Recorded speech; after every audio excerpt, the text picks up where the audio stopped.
podcast de hoje eu trouxe um assunto que não é muito a minha praia, não, gente. Então, como não é minha praia, a gente convida os outros pra falar. Tayane Caminha. Ela é psicóloga perinatal. Deixa eu falar, não deixa eu passar vergonha, não, pelo amor de Deus. Vamos Gente, tentar. vocês já pensaram que existe uma metodologia, um tratamento, um acolhimento, um olhar diferenciado para as mulheres, ou que estão grávidas, ou que acabaram de ter neném? Gente, isso é muito maravilhoso, porque é o que a gente sofre no Natal da maternidade. E aí tem uma profissional para cuidar disso. Tayane, seja muito bem-vinda, se apresente e conta pra gente o que é esse negócio de perinatal, psicologia, psicólogo perinatal. Oi. Eu queria agradecer primeiramente, né, a oportunidade de estar aqui. E como você disse, meu nome é Tayane Caminha, sou psicóloga perinatal e realmente é muito difícil saber encontrar pessoas que sabem o que é perinatal. Todo mundo pergunta, mas o que é isso? O que faz? O perinatal é aquele período gravídico puerperal. Ou seja, Gente, pera, pausa pra essa palavra. Fala de novo. gravídico puerperal. Não, Tem você palavras viu? mais difíceis Não, gente, depois. gente, merece, né? Uma pausa pra essas palavras chique. Porque assim, eu ficasse até me sentindo burra agora, que eu nem sabia que isso existia. Isso. E aí a gente trabalha o período gestacional e depois o pós-parto, que é o puerpério, né? Que é a fase Mais creche dos hormônios, né? mais complicado. Por Tá isso que se tudo trabalha doida. primeiramente a parte gestacional, Entendi. porque a gente tenta trabalhar isso. E a psicologia vem trabalhar justamente esse controle emocional, né? Para que não tenha-se futuramente algum tipo de transtorno. Então, a gente trabalha a prevenção. Quais tipos de transtorno que acontecem nesse período né? Gravídico, perinatal, puerperal. Isso. Gente, é muito chique isso. Bonito de se falar. Botar no cartão de visita. Os mais comuns antes é a ansiedade e a depressão. No pós-parto já vem a parte mais gravídica E cada mesmo. vez mais a gente tem falado, né, da depressão pós-parto. E ainda hoje se escuta muito dos médicos falando que é normal. Porque é uma fase em que os hormônios estão oscilando muito. Então você realmente encontra uma oscilação de humor que é basicamente normal, só que aí a gente trabalha essa questão para saber até onde é normal. Até onde está tudo bem para aquela mulher, porque a gente Até onde não tem risco, né, pra ela e pro bebê. A gente entende que cada um sente do seu jeito, cada um tem seus níveis, seus altos e baixos, mas até onde isso é normal para aquela mulher. Entendi. Né? E aí a psicologia perinatal, ela vem trabalhar isso, esse controle das emoções, tentando prevenir esse tipo de transtorno, que é principalmente a psicose puerperal, que é o grau mais grave da depressão pós-parto. O que acontece numa psicose puerperal? Na psicose puerperal é basicamente uma psicose, né, que a gente encontra em vários outros transtornos, porém ela é mais relacionada, mais voltada para o bebê. Ou seja, a mulher ela pode começar a ouvir vozes, mas é sempre relacionado ao bebê. Ter sensação de que precisa, e isso já né, tem nas literaturas, isso realmente acontece, que ela precisa prejudicar o bebê, em que ela precisa fazer algo por ele, para ele, mas sempre de uma forma ruim. É sempre voltado para a questão de morte. Essa é a questão da psicose, onde a mulher também ela chega Agora em períodos tu imagina, a catatônicos. mulher acabou de parir, né? Assim, toda uma aura, né? Tipo, tá trazendo uma nova vida. Vamos colocar assim, pensar num modelo padrão. Né? Essa criança, esse casal desejava muito essa criança foi muito esperada, e essa mulher tá radiante porque ela tá, né, aumentando a família, trazendo o filho dela ao mundo, o filho desse casal, primeiro neto, sei lá, primeiro sobrinho, enfim. E essa aura mágica em torno desse evento na vida da família, porque não é só na vida dela, mas na vida da família. Sim. Essa aura mágica. E de repente esse bebê nasce e de repente ela não se sente majestosa, maravilhosa, cuidadosa, amorosa, e começa a ouvir essas vozes. Tu imagina a loucura que deve passar na cabeça dela, falar assim, como assim eu tô pensando tudo isso? O medo que ela deve sentir de contar isso pro marido, pra sogra, pra mãe, pra irmã, pra amiga, porque deve ser assim, eu não passei por isso, né, na minha gestação, na minha, como é que é? No puerpério. Mas eu imagino que deve ser uma solidão. Porque pra quem que você vai falar que você quer prejudicar um bebê? Quer não, né? Que você pensa sobre isso, que isso passa pela sua cabeça sem saber que isso é um adoecimento. Então, eu acho essa sua fala libertadora até. Porque quantas pessoas passaram por isso, viveram essa dor sozinhas. E a gente da psicologia, Tayane, muitas vezes a gente não levanta as nossas bandeiras. A gente não fala para as pessoas que essa é uma dor e que essa dor tem um lugar de cuidado. Sim. Por isso que eu insisto muito, sabe, dessa coisa da gente, psicólogo, levantar as nossas bandeiras, sim. Porque as pessoas precisam saber que tem um cuidado para isso. E o que acontece muito é a desinformação. Mas por que Tayane, por que acontece a desinformação? Porque a gente não senta pra falar, por que a gente não vai no Instagram? Por que os gurus estão lá morrendo de ganhar dinheiro? Porque a gente que tem a informação, que tem o cuidado, que tem a técnica, não tá falando. Não fala. E você entende que um guru da internet, um coach, gente, nada contra. Sei, um dia eu vou ser cancelada por causa dessas merdas que eu falo. Mas a gente não está falando o que precisa ser falado. A gente não está falando o tratamento, a gente não está falando o cuidado, a gente não está falando da dor dessas pessoas para que elas nos procurem e não aos gurus. Porque elas estão sofrendo genuinamente. Isso é um adoecimento. Sim. Sério. É um adoecimento. E que justamente quando ele não é tratado, só piora. E aí, às vezes, chega um quadro irreversível. Tem casos assim. Então, e qualquer psicólogo pode trabalhar com a ferramenta que nós trabalhamos, que é o pré-natal psicológico. Qualquer profissional da psicologia pode fazer isso. A questão é, se eu vou me empenhar para fazer esse pré-natal psicológico, eu preciso me aprofundar no assunto. Porque, assim, a faculdade, ela te dá uma base, né, um pouco de cada coisa.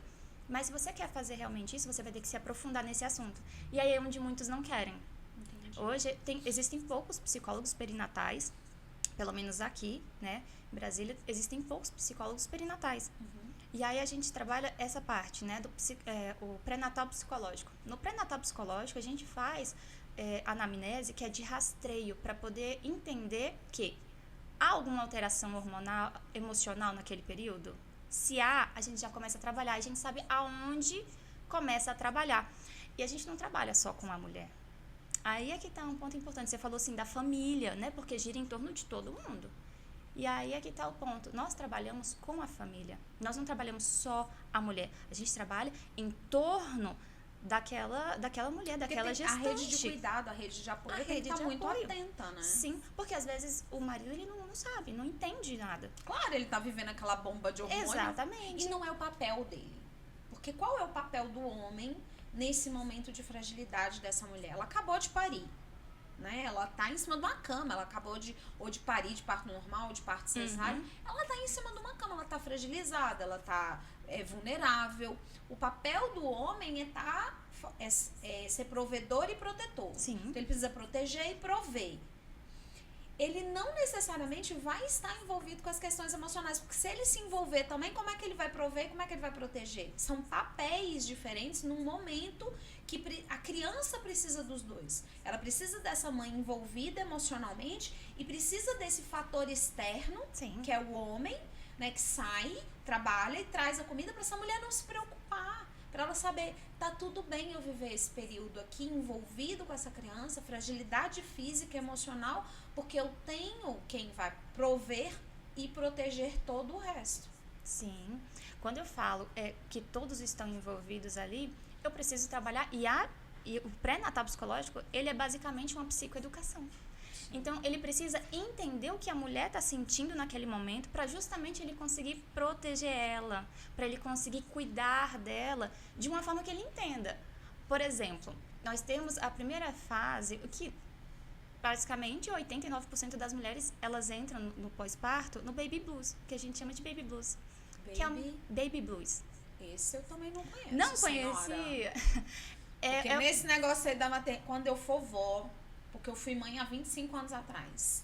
Entendeu? Tinha esses negócios bonitos aí não. Menina. A gente botava o menino lá e Deus proverá. Deus cuida, sim. Deus proverá. Ainda mais com 18 anos, menina, eu tinha nem recursos emocionais para lidar com aquilo. Mas quando eu for vó, vou saber de tudo isso. Vai, e você vai poder ajudar, contribuir Amém. pra sua filha. E eu vou te Porque dizer não é fácil, que não. eu também não sabia disso. Quando eu vim descobrir Você não falou um isso, detalhe, você é mãe, recém-mãe, né? eu sou mãe, meu bebê vai fazer 2 anos agora, em Agora que dezembro. ele tá começando a criar a desvinculação da simbiose, né? E eu fui aprender isso justamente no meu período da gestação. Porque eu comecei a passar por algumas situações e eu falei assim, isso é normal? Até que ponto? Eu me perguntei, até que ponto isso é normal? O que eu fiz? Eu fui pesquisar. E foi daí que eu comecei a me apaixonar, porque eu comecei a ver que outras pessoas também passavam por situações, não entendiam algumas coisas. Assim, tem alguma coisa que pessoal sua que você poderia compartilhar com a gente? Que você sentiu, O que baby você blues. pensou? Como é que foi que você desenrolou isso ali na maternidade? Eu gosto dessa história real. Uma história real. E histórias reais. eu me emociono até hoje quando eu lembro disso. Por quê? No Baby Blues, eu já sabia que poderia ter sim, uma grande alteração hormonal, poderia ficar mais sentimental que o normal. Uhum. E aí, eu tava em casa, acho que meu filho tinha uns 7 dias por aí. Minha irmã veio me visitar de noite com a minha sobrinha. E aí, como era para o próximo Natal, tinha uma árvore de Natal e tinha bastante chocolate, embaixo da caixa de chocolate. E minha sobrinha ficou pedindo, falou assim, mãe, eu posso. E assim, eu tava rindo com todo mundo na sala, tranquila, com meu filho no colo. E aí minha mãe falou assim, não pode comer agora, não pode, não tem chocolate. A minha sobrinha virou pra mim e simplesmente falou assim, Dinda, eu posso comer? Pronto. Aquilo pra mim, eu chorei que eu solucei. Aí eu percebi, gente, é assim, você tá aqui, do nada, desce. Aí eu entendi, e aí eu fui percebendo que em outros momentos eu tava... Acontecia, mas você regulava eu consegui e fingia entender, que nada tava eu consegui acontecendo. entender o que era. Eu falei, gente, calma. Isso aqui provavelmente é um baby blues. Porque eu tô numa fase muito tranquila, tá? Eu tô bem. E do nada vem essa tristeza. É uma tristeza repentina, mas ela não é duradoura. Essa é a questão, é a diferença, né? Ela não chega a ser uma depressão. Por quê? Porque ela é uma tristeza repentina, ela passa. Ela é muito mais rápida. E ela tem essa oscilação. E aí eu cheguei até a perguntar à minha irmã no começo, eu tenho uma irmã que é enfermeira. E eu falei, até que ponto é? Ela falou assim, isso é normal, são os hormônios, isso é normal. E aí eu fui reparando que também os profissionais, os médicos, eles também agem dessa forma. É normal, porque tem essa oscilação, é normal. Só que pra mim não era normal. E eu comecei a entender que cada um tem o seu jeito, né? De entender, de perceber e de passar por aquelas situações. Aí foi que eu comecei a me aprofundar ainda mais. Falei, eu tô sentindo, agora eu entendo essas mulheres. Eu entendo o que elas falam, que antes eu não entendia. Elas falavam e falavam, são os hormônios. Eu também achava que eram os hormônios. Até eu entender e passar por isso, para poder realmente compreender elas. Tô trazendo memórias de 25 anos atrás. Teve aqui. algo assim, muito repentino. Eu tive um chilique, eu tinha um negócio com morrer absurdo. Eu não atravessava nenhuma rua fora de semáforo ou de faixa de pedestre, porque eu achava que eu ia morrer atropelada. E eu dava chilique no meio da rua. E eu me lembro, uma vez ali no centro de Taguatinga, a agência do meu ex-marido, pai da minha filha, a agência Itaú dele é aquela ali do centro de Taguatinga, e a gente tinha que atravessar. E tipo assim, tinha um semáforo 100 metros. Ele, não, vamos atravessar aqui quando fechar. Não. Eu dei um piti. Tipo, gente, é enlouquecedor. Assim, mas um piti no meio da rua. Eu não vou, porque eu vou atropelar, porque eu vou morrer, porque não sei o que. E ele, Kelly, o sinal vai fechar lá em cima, nós vamos atravessar. Não, porque eu tenho que ir no sinal, porque eu tenho que atravessar no sinal. Louca, de pedra. Tipo assim, só faltou jogar pedra nas pessoas. E quando que isso parou? Não sei se parou. Eu acho ainda que não mudou, não sei atravesso. se parou ainda não. Mentira. Mas, assim, o período da gestação tinha muita coisa do eu vou morrer. Muito. Tinha muito medo de morrer. E tudo é... Tipo assim, até atravessar uma rua, pra mim, era um perigo eminente de morte. Então, eu não atravessava lugar nenhum fora da faixa de pedestre. Eu entrei numa loucura assim de eu tenho que caminhar, eu tenho que fazer natação, eu tenho que ter parto normal, porque eu morria de medo da anestesia, porque eu ia morrer.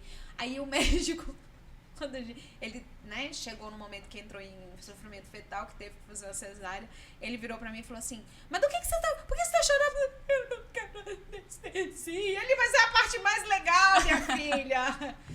Mas assim, eu dei altos chiliques durante minha gestação, velho. E a gente trabalha Agora isso no você perinatal. tava na faculdade, você tinha recurso, você tinha quem perguntar, e não tinha nem pra quem perguntar, não, minha irmã. Há 25 anos atrás, a psicologia era só coisa de doido. Graças a Deus ela vem melhorando. Ufa. Graças Ufa. a Deus. Melhoramos nesse aspecto. Mas eu não sei, eu não lembro assim quando passou, mas eu lembro muito forte essa coisa de atravessar a rua.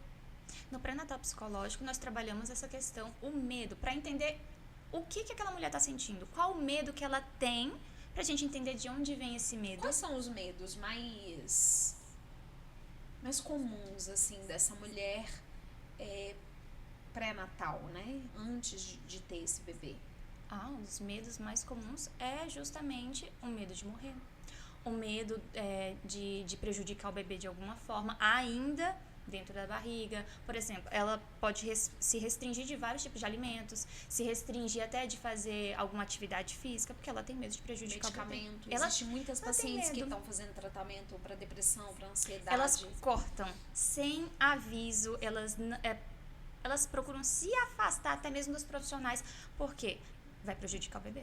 E hoje a gente sabe que tem medicamentos, né, para ansiedade, para depressão, que são comuns, que eles já são indicados, né? Eles são indicados, justamente. E são aqueles mais comuns, por quê? Porque eles vão simplesmente ajudar. Você não vai passar aquilo pro bebê, porque o bebê vai ficar dopado. Ele não vai. Por isso que eu falo que é a desinformação. Aí a mulher, o que ela faz? Com esse medo, ela prefere não ir, porque ela também tem o medo de ser colocada de frente. Você precisa. E aí ela fica nesse, mas... Eu preciso, mas o mais importante passa sempre a ser o bebê. Sim. Muitas mulheres colocam à frente de tudo. Mas biologicamente, Camila, o HCG já faz isso. Ele vai lá no hipotálamo e fala para tudo. Prioridade. Esse ser tem que ficar vivo a qualquer custo para essa vida continuar. Para essa vida que está sendo gerada continuar. Então, o próprio organismo foi preparando para isso. Não é uma coisa puramente emocional. Era uma coisa biológica. Então, quando o HCG vai lá no hipotálamo e fala, olha, não precisa produzir cabelo, tudo agora vai para o bebê. Tudo que é desnecessário descarta. Não precisa se preocupar. Aí começa a cair o cabelo, começa a ter cárie, começa a ter descalcificação, começa a ter uma série de questões, a unha fica fraca, né? Porque toda a prioridade é para o bebê. Se o próprio organismo faz isso, é muito natural que todo o circuito neural que esteja envolvido nas emoções também tenham esse desenvolvimento. Sim, e eu entendo justamente isso.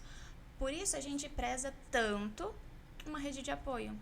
Porque a gente sabe que ela sozinha, às vezes ela não consegue mesmo. Então, tendo uma rede de apoio, trabalhando a rede de apoio para poder auxiliá-la nisso, né? Para tentar, às vezes ela não consegue realmente, como você falou, é biológico. Então, ter alguém do lado, parceiro, ou então uma mãe, ou então até as amigas. Que aí a gente entende que tem mulheres que elas, por exemplo, elas se mudam de estado e aí acabam sem uma rede de apoio. Então, o parceiro... ele é muito comum. Muito comum. Inclusive, eu tenho pacientes que se mudaram para cá e não têm amigos, não têm rede de apoio alguma. Então, elas ficam... até sobrecarregam o parceiro, porque precisam ter uma rede de apoio, né? A gente tem isso. Então, a gente trabalha a rede de apoio justamente para dar esse suporte para a mulher. Porque a gente entende que sozinha, às vezes, ela não vai conseguir. E é super normal, é natural isso. E até mesmo ela entender que às vezes, ela não vai conseguir sozinha. E não precisa. Não precisa. Ela não vai conseguir dar... Porque a gente nunca quer ser frágil, né? Não. E aí, falar pra ela que ela não precisa, não pode, né? Não vai conseguir. E tudo bem não conseguir. Não precisa conseguir sozinha. Né? Eu não dou conta, eu não tenho ninguém. Cara, contrata alguém, contrata um psicólogo, contrata um acompanhante terapêutico, contrata uma enfermeira. Contrata alguém para te acompanhar, se for possível. Né? No melhor dos mundos, isso seria o ideal. Que medos mais, assim, que medos são comuns chegar lá no seu consultório? Tem uma paciente que está gestante e o medo dela era realmente esse, a medicação. Ela não queria. Ela parou a medicação dela, teve que voltar a tomar medicação. E ela foi se tranquilizando, a gente foi trabalhando isso com ela. Ela chegou até a ter pressão alta. E aí vem o medo, eu vou ter que tomar remédio para pressão alta. Então, também tem uma paciente que ela tá... Acho que ela ganhou o bebê tem uns 4 meses. Então, ela tá passando por essa fase da... Não tá mais no baby blues, mas já tá quase numa depressão. Por quê? Também se sente sozinha. E aí, ela tem uma rede de apoio. Só que as pessoas também não conhecem, não sabem como ajudá-la, né? E ela também não sabia. Tanto que ela foi ao consultório, quando eu falei assim, eu sou psicóloga perinatal. Ela falou assim, o que que faz? Quando eu expliquei, ela falou assim, você vai me ajudar. Eu falei assim, sim, nós vamos trabalhar isso.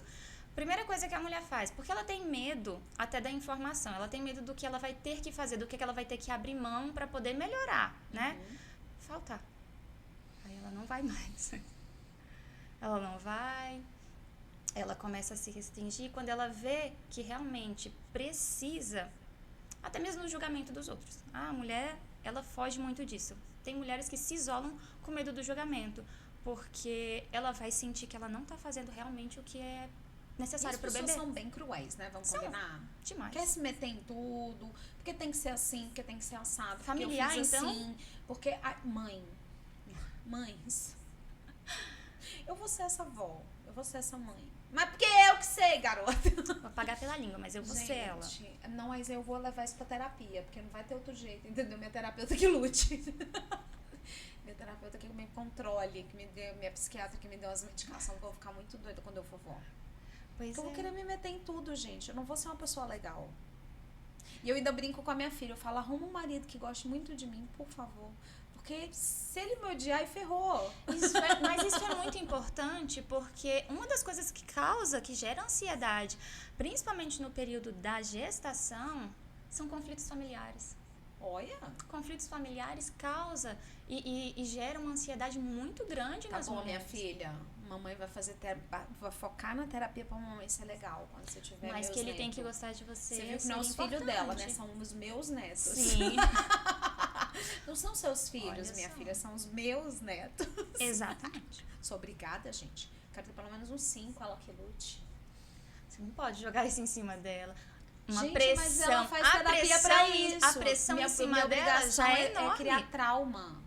Ela que paga a terapia dela pra tirar os traumas que eu coloquei. Foi bem sucedida, então. Com 5 foi bem sucedida. Né? Eu tô lá pra criar trauma, gente. Eu tô criando trauma desde o dia que a menina nasceu, eu não vou criar agora. Mas, foi bem sucedida. E eu sou boa nisso. Te contei que um dia ela chegou pra mim e falou assim, mãe, eu quero fazer terapia. Ela fazia terapia quando era pequena, aí adolescência, aquela confusão, separei, não sei o quê. Aí ela já adulta chegou pra mim e falou assim, mãe, quero fazer terapia. Eu, que legal.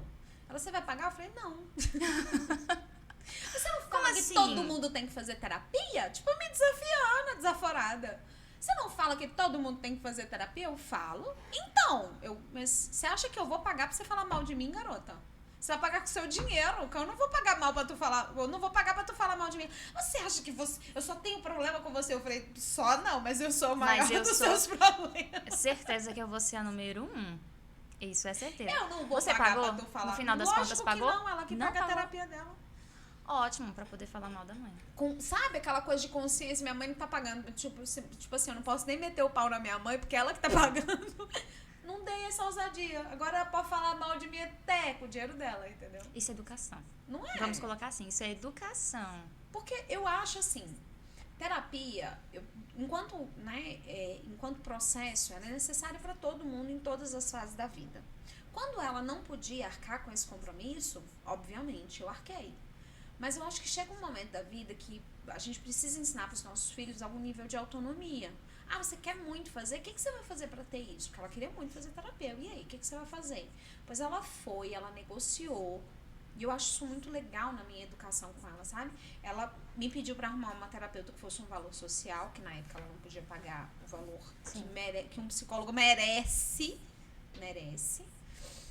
E não é a tabela do CRP, fique registrado isso. Isso é importante, tá? Isso é muito importante. Aí eu consegui uma terapeuta que Porque eu tava cedendo o espaço para ela, então ela conseguia fazer um valor mais barato, né? Ela foi atendendo no meu consultório e ela conseguia fazer um valor mais barato para minha filha, que ela não tava pagando ali o aluguel. Aí ela negociou e ela falou: olha, eu só posso pagar quinzenalmente.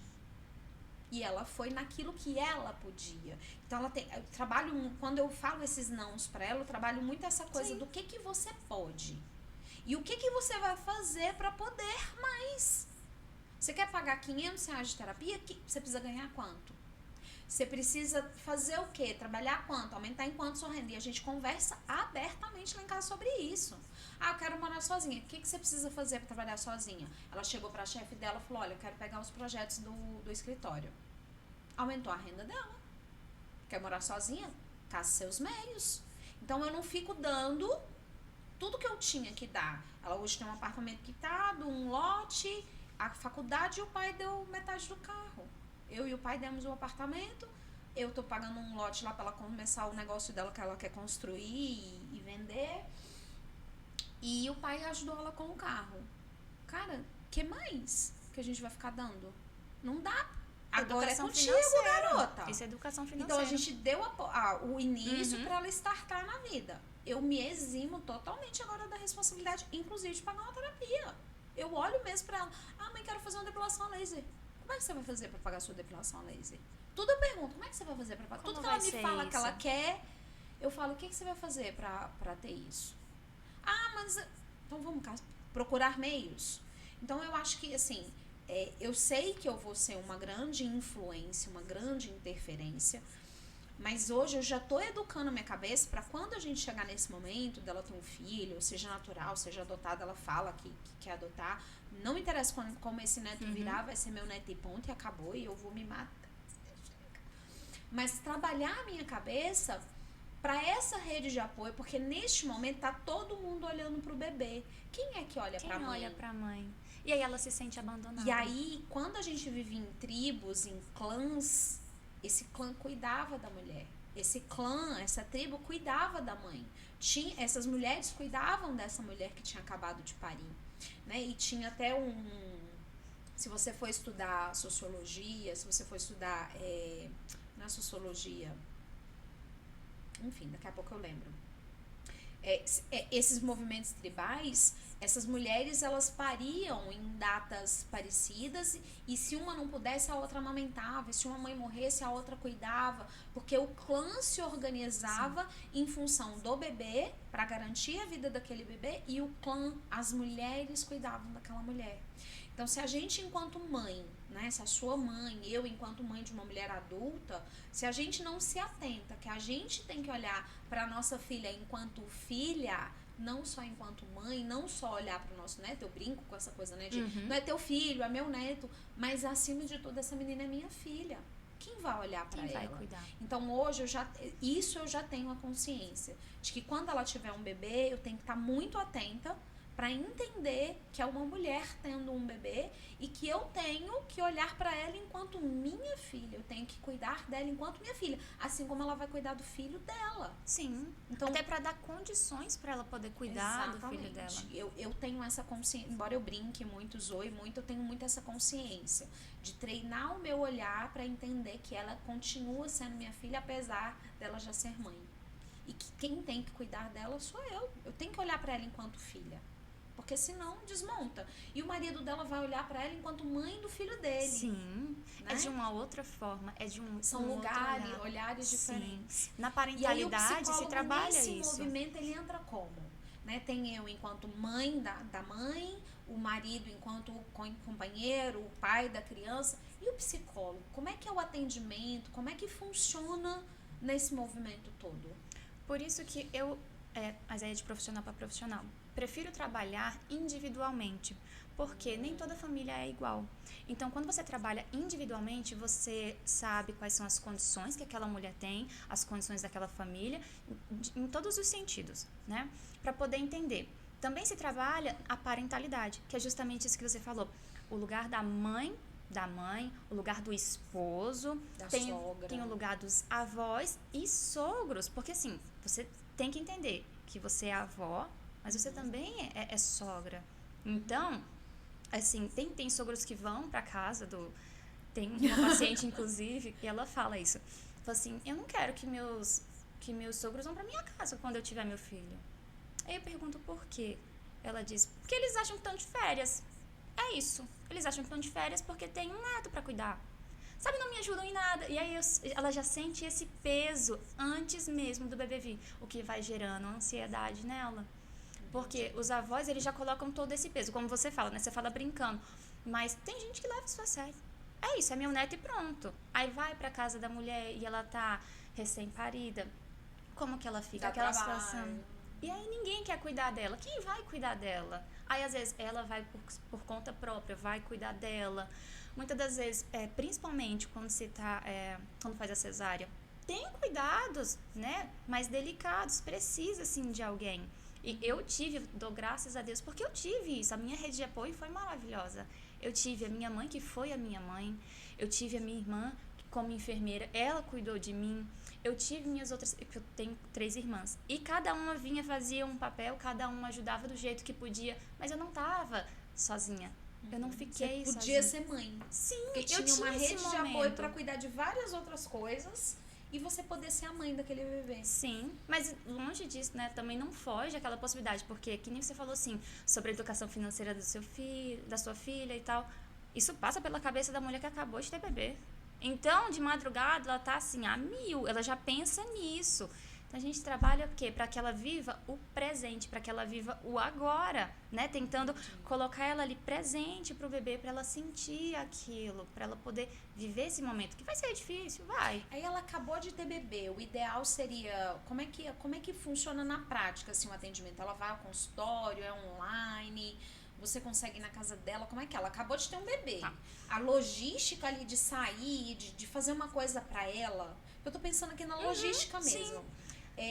Ela não vai sair pra deixar esse bebê sozinho. Não. Se ela levar o bebê pra terapia, não tem terapia. Muito porque complicado. até eu, se ela levar um bebê pra terapia, eu vou querer pegar o menino no colo, gente. Deixa que eu cuido, deixa que eu cuido. Gostosa, cheirosa. Chorou, eu devolvo, tá, gente? A gente entrega pra mãe. Chorou e fez cocô, eu devolvo pra mãe, porque eu não sou obrigada. Toma. É bonitinho só enquanto é cheiroso. Nesses casos, o preferencial é o atendimento online. Para continuar. Mas existe a possibilidade Sim, de tem. Hoje em dia se faz. Até a mãe, alguma coisa assim? Se ela tiver, por exemplo, uma cesárea. Dependendo dos casos, sim. Tem mulheres que solicitam, tá? E aí tem hospitais que eles já te possibilitam isso, né? Se você quer acompanhamento.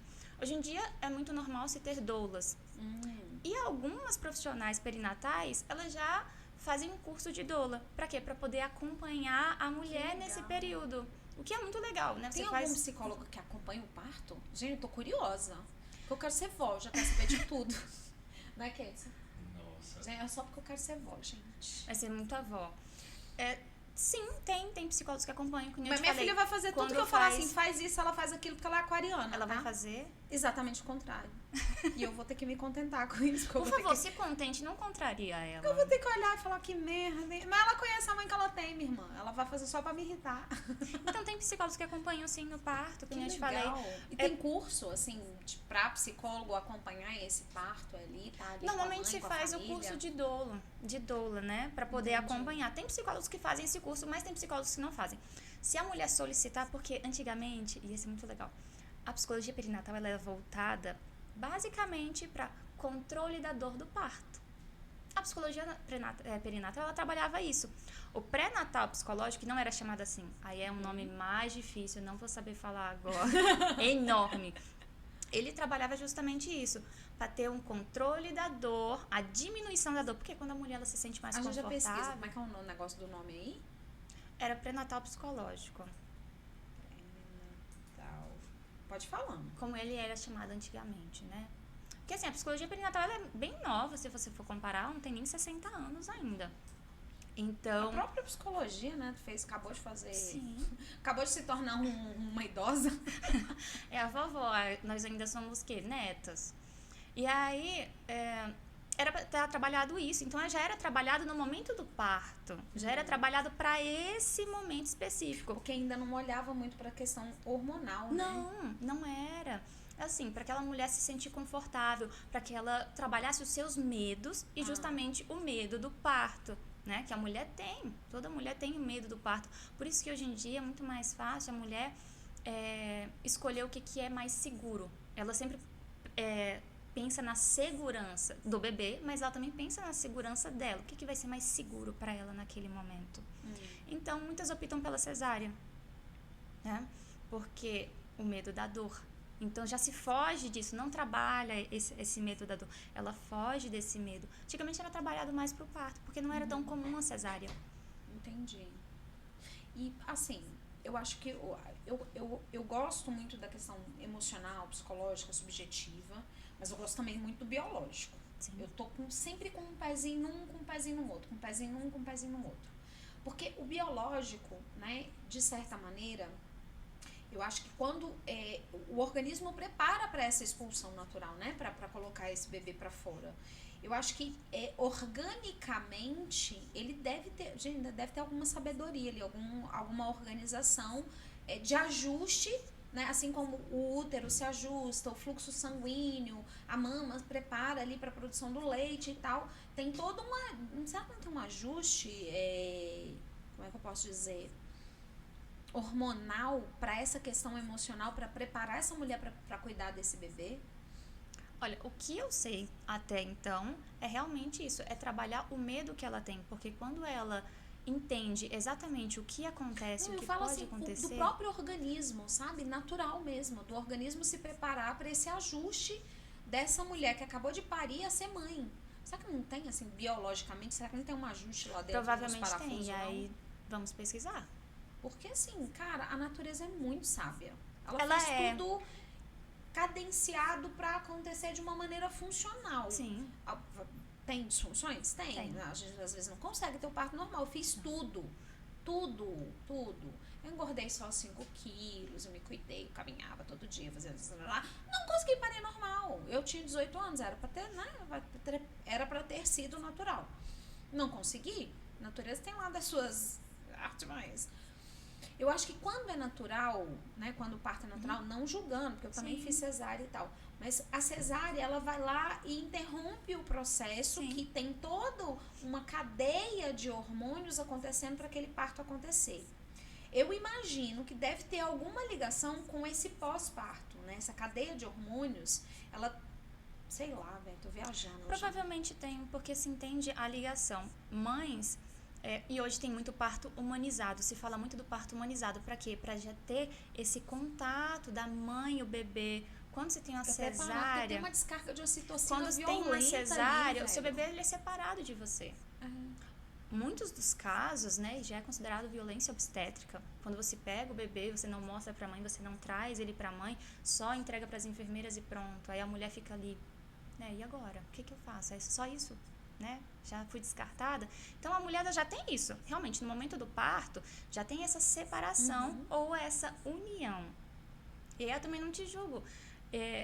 Eu fiz de tudo, quis ter o meu parto normal, eu poderia ter o meu parto normal, eu cheguei a 7 centímetros e eu falei, não quero mais. Não. Eu não trabalhei essa dor. E eu entendi naquele momento, eu fiquei com tanto medo, eu não trabalhei essa dor. Eu não trabalhei essa dor com o meu esposo, ele estava do meu lado, ele insistiu comigo, só que ninguém trabalhou esse momento, eu não estava preparada. Aí eu percebi, né, que eu poderia ter me preparado um pouco, não que ninguém vai estar, é isso, pronto, vai ser fácil, estou preparada. Não, mas eu não me preparei emocionalmente, então eu estava totalmente confusa. Assim, quando eu fui para a sala de cirurgia, eu chorei horrores, eu fiquei pensando, eu posso desistir agora? Eu chorava e o médico falou assim, calma, mãezinha, vai dar tudo certo. Eu sabia que ia dar tudo certo, mas eu estava muito confusa. Esse foi gentil, porque uns que... Alguém olha pra tua cara e fala, cala a boca. Os meus foram ótimos. Os meus foram ótimos. Até a nutricionista entrou no quarto pra conversar comigo e eu perguntei, nossa, eu fico com dó quando eu lembro. Eu falei assim, tá, e é o quê? Eu não quero comer. Aí eu fiquei assim, quem chamou a nutricionista? Mas ela foi, porque é uma equipe muito atenciosa por causa dessa humanização que se tem hoje em dia. O que é muito bom pra mulher. E pro bebê também, Pro bebê também. Porque, é ótimo. Vamos combinar, né? Já não deve ser fácil chegar aqui, né? E aí, depois da cesárea, assim que fizeram, né, os primeiros exames do meu filho, ele ficou no meu colo o tempo inteiro. Eu fui levada pro quarto, o meu filho não saiu do meu colo. Mas isso, por quê? Porque eles colocaram, não foi eu que escolhi, falei assim, eu quero meu filho aqui. Não, eles já colocaram para ter esse contato da mãe e do bebê. Alguém tá sóbrio, alguém tá são ali, né? Porque a gente tá dopada Eu tô. de hormônio, de remédio, de sei Muita lá o que. coisa. Alguém tem que estar sóbrio nesse rolê. Graças a Deus. Às vezes o pai desmaia. Mas graças a Deus. Ele filmou. Muito bom. Legal. Mas assim, como é que você vê a psicologia perinatal? Perinatal. Perinatal. Eu treinei, gente, pra não errar esse nome. Porque a dislexia, né, você sabe, né? Os nomes ficam meio... Enfim. Como é que você vê a psicologia perinatal daqui a 10 anos? Nossa, eu vejo ela super comum. Eu vejo praticamente todas as mulheres buscando, as mulheres grávidas, tentantes, as mulheres que tiveram perdas gestacionais, todas elas realmente procurando esse profissional. Que hoje em dia é muito difícil. Então, eu espero que seja conhecido. E aqui, nesse momento, o que você está me favorecendo, aqui me proporcionando, é realmente abrir para que várias outras pessoas também conheçam isso. Então, eu vejo sendo uma profissão que realmente vai estar explodindo aí. Vai ter um boom. Então, todas as mulheres, eu espero, que elas já estejam procurando. Sabe quando eu acho que torna normal, natural? Quando a rede pública inclui. Olha, a rede pública tem, mas no papel é tudo muito bonito. Certo? Tem sim. Tem inclusive verbas destinadas ao pré-natal psicológico. Tem grupos... Nos postos de saúde tem psicólogos preparados para atender essa mulher que não tem grana, que não tem acesso a um psicólogo particular? Nos postos de saúde raramente tem psicólogo. Aí é que tá, no papel é muito bonito. Deveria ter, sim. Inclusive, eu gostaria de trabalhar isso, porque é algo que eu sempre falo, né? Para as pessoas as pessoas que não têm condições, trabalhar em postos de saúde para trazer essa informação para as mulheres. Porque no pré-natal psicológico, a gente pode trabalhar em sessões, pode trabalhar em grupo. Então, trazer informação para elas, nem que fosse durante uma semana, já era ótimo. Só que para isso você precisa de liberação. E quando você vai pesquisar, tem um programa justamente para isso. Só que ele não é colocado em prática. Então, realmente, nos postos de saúde não tem nem psicólogo. E aí, por isso que eu falo, que eu acho que quando a gente coloca, né, quando a rede pública traz para a realidade cotidiana das pessoas, acaba se tornando mais natural, né, porque ela vai lá no postinho de saúde, poxa, tem psicólogo, aí um conversa, outro conversa, aí eu fiz lá no posto, fiz meu parto na rede pública e tinha um psicólogo que me acompanhava. Eu acho que isso traz para a sociedade, porque assim, a gente precisa entender que tem uma parcela pequena da população que tem acesso à psicologia particular. Sim. Tem uma parcela média da população que tem acesso à psicologia por meio do plano de saúde, do convênio.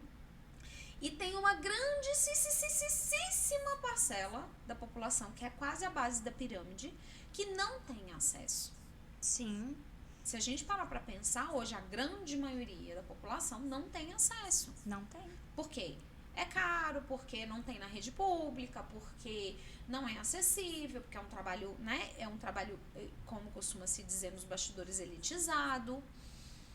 Porque é caro para o psicólogo manter um nível de qualidade de atendimento. Aí, óbvio, né, teria jeitos de fazer isso, mas eu acho que quando a rede pública traz para essa grande parcela da sociedade o acesso, torna isso mais natural de se buscar, natural de se falar.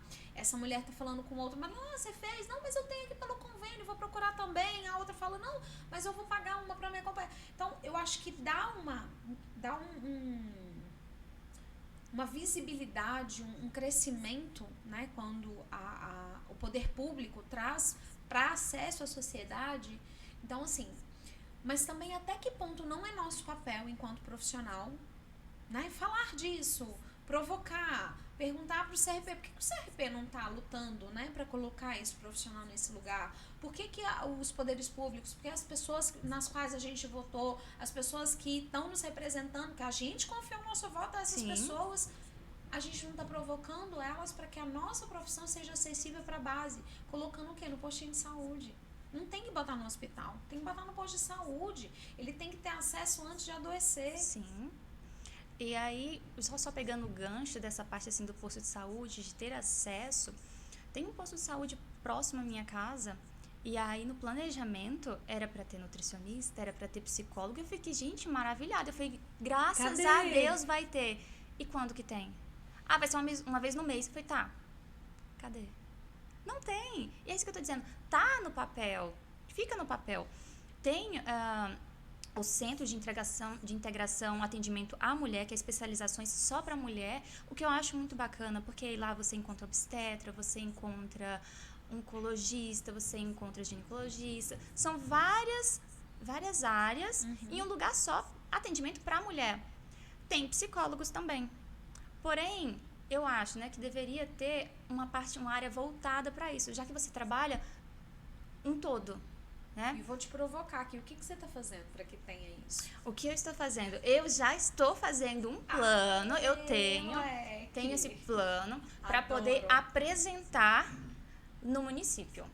Né? Isso primeiramente no município, para mostrar que vai ter um agregamento muito grande ali. Porque uma mulher que ela tem um suporte de todas as áreas. E aí que vem. Nesse centro, a mulher, por exemplo, ela sai do obstetra. Às vezes ela tem uma perda gestacional, ela vai entrar numa fila de espera para um atendimento com psicólogo. Então ela tem o apoio, mas não na hora que ela precisa. Então ainda é muito defasado. Então eu queria colocar isso, porque se você faz um plano de trabalho com uma equipe multiprofissional realmente naquele meio, vamos tentar trabalhar como que é a situação dessa mulher, como que a gente vai trabalhar, entendeu? Para tentar colocar, ela vai ter o obstetra essa semana. Por que a gente não pode tentar agendar com os outros profissionais para ter um trabalho circuito, realmente... né? Ela vai, passa pelo obstetra, pela enfermeira, pelo psicólogo, pelo nutricionista. Faria muito mais sentido, porque senão as mães... Aí tem alguns pacientes que não voltam mais, por exemplo, saindo do oncologista, aí ela saiu devastada de lá. A consulta dela era daqui a um mês. Ela não voltou. Um mês. Às vezes ela conseguiu de uma outra forma, às vezes ela não conseguiu, mas ela não retornou. Você falou agora, eu lembrei de um atendimento aqui em Taguatinga. Cara, isso pode ser que eu me emocione. Essa mulher saiu do hospital. Olha pra você ver a loucura que é a nossa profissão. Ela foi atendida no Anchieta. O bebê dela estava sendo velado aqui no cemitério de Taguatinga. Ela foi direto do hospital pro meu consultório. Me ligaram. Você pode fazer um atendimento de emergência? Qual a emergência? Ela acabou de perder o bebê. Eu achei que ela tinha acabado de passar pelo aborto. Não, o bebê dela estava sendo velado ao mesmo tempo que ela estava no meu consultório. Eu fico até arrepiada. Foi o atendimento mais... Como é que eu posso dizer? Eu não tenho palavras para descrever, assim, sabe? Foi um dos momentos da minha carreira, assim, mais impactantes. Porque ela estava sentada na minha frente no mesmo momento em que o bebê dela estava sendo velado. Então, assim, é uma dor, é um momento, né, ali da vida dessa mulher, né, desse bebê esperado, sonhado, desejado, e mesmo que não tenha sido desejado, é uma perda, uma dor profunda. E ela estava ali, e foi um dos atendimentos mais difíceis da minha vida. Uns 15 anos atendendo, eu nunca tive um atendimento tão difícil. Eu não sabia o que fazer, eu olhava pra ela, porque aí o psicólogo dentro dele tem um outro serzinho, né, que fica ali conversando. E eu olhava pra ela assim, eu falava assim, que eu vou... Eu não tenho... O que eu vou fazer? Cara, eu posso só chorar com você, porque a minha vontade era de pegar na mão dela e chorar junto com ela. Eu só queria fazer isso, mais nada. Eu queria sentar ali e chorar junto com ela, segurando na mão dela.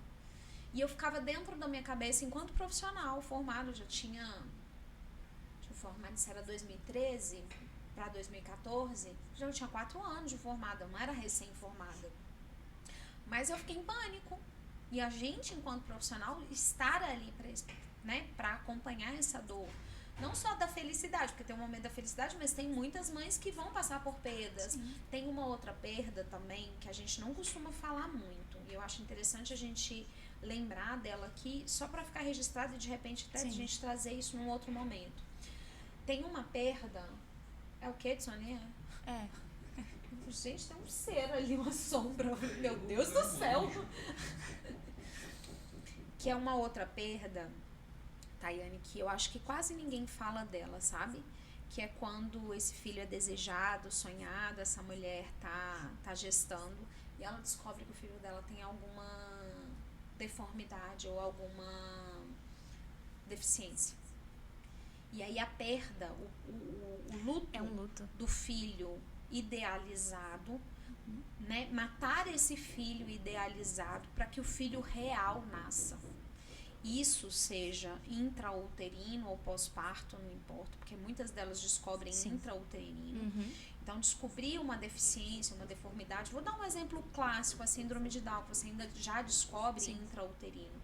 E essa mãe ter que matar o filho que ela idealizou, que ela imaginou, as coisas que eles imaginaram fazer com esse filho, permitir que esse filho morra para que o filho real nasça.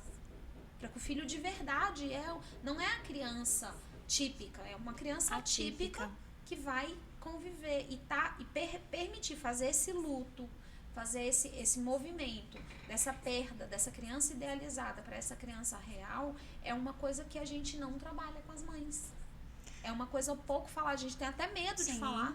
Tô sendo ousada de falar isso aqui no podcast, porque as pessoas têm medo de falar desse luto que a gente precisa viver, desse luto que a gente precisa fazer, de a gente matar dentro da gente ao filho que a gente idealizou, para permitir que o filho real nasça, porque não tem lugar para o filho real enquanto o filho idealizado não morre, não vai ter. Não é desconstruído. Falando morte no sentido simbólico, porque ele precisa ser desconstruído para que o filho real tenha um lugar na vida dessa família. E a gente não fala disso. Como é que a psicologia perinatal trabalha isso? No pré-natal psicológico, a gente já consegue trabalhar, como você disse, né? Que são essas, no caso, deformações ou algo que é descoberto intrauterino. Sim, se trabalha porque é um luto, como você falou, né?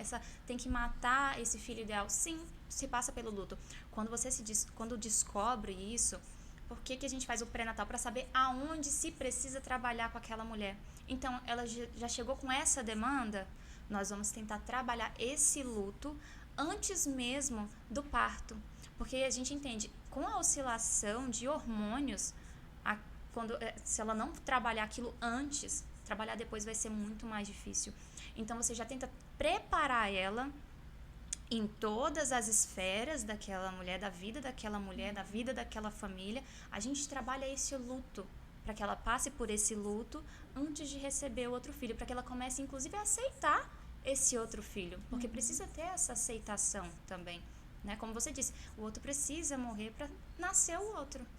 Então, a gente trabalha esse luto logo no pré-natal psicológico.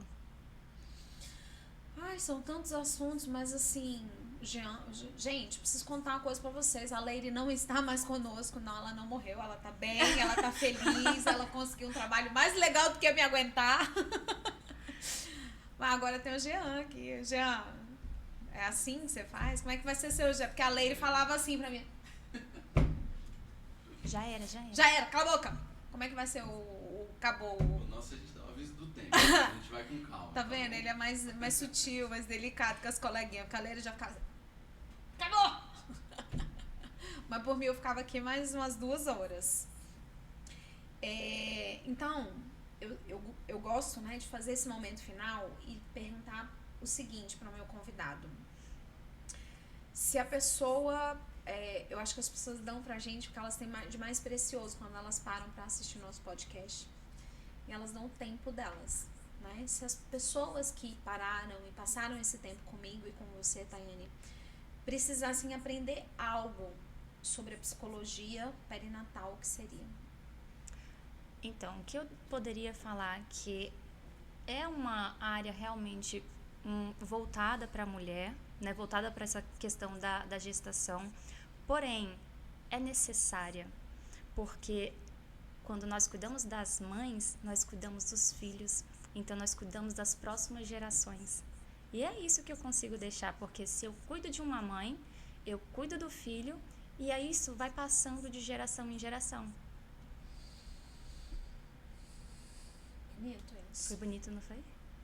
profundo. Tayane, como é que as pessoas, né, que se interessaram, que estão procurando uma psicóloga perinatal, ou que querem saber o que você faz, como é que elas podem entrar em contato com você, como é que elas podem te procurar, só via Instagram, como é que elas podem chegar até você para ter esse atendimento? Atualmente eu atendo em uma clínica na Asa Sul presencialmente, mas também atendo no online. E aí vou deixar minha rede social, lá tem o meu telefone de contato. Tá? E aí eles podem entrar em contato até mesmo para tirar dúvidas, para entender melhor se é o caso ou não. Porque como as pessoas ainda não lá sabem. Lá no próprio Instagram, se elas precisarem, elas entram em contato, elas conseguem falar com você. Sim, exatamente. Ai, gente, tem que parar? Eu já queria falar dos meus netos de novo. Os netos que eu ainda não tenho. É um assunto que não acaba. Então, eu queria. Eu acho que eu vou te contratar. Eu vou contratar você pra mim quando eu for vó. Me contrate, claro. Vamos trabalhar. Gente, porque eu vou ter que trabalhar muito a minha cabeça quando eu for vó. Inclusive, me chame de novo pra gente poder conversar aqui mais sobre isso. Manu, fica a dica. Manu, mamãe quer ter netos. E eu apoio. Não os 5, mas... Esses meninos não aguentam mais ouvir falar dos meus netos, entendeu? Porque todo mundo já parece que os meninos já estão nascendo. Gente, esse foi o Pod Psi. Olha, eu tenho certeza que você conhece alguém aí. Eu sempre falo isso, né? Mas é verdade, velho. Tu conhece alguém aí, ou que tá grávida, ou que tá tentando engravidar, ou que já teve o bebê, ou que passou, ou que está passando. Compartilha esse vídeo, olha quantas informações ricas, preciosas. E aproveita, já que você tá nesse vídeo, dá um like aí e comenta, porque vocês comentaram, eu vou mandar pra ela vai ter que responder, porque ela não tem opção. Eu respondo. Os convidados aqui são coagidos, entendeu? E qualquer dúvida, brincadeiras à parte, mas qualquer dúvida que você tenha, comenta, né?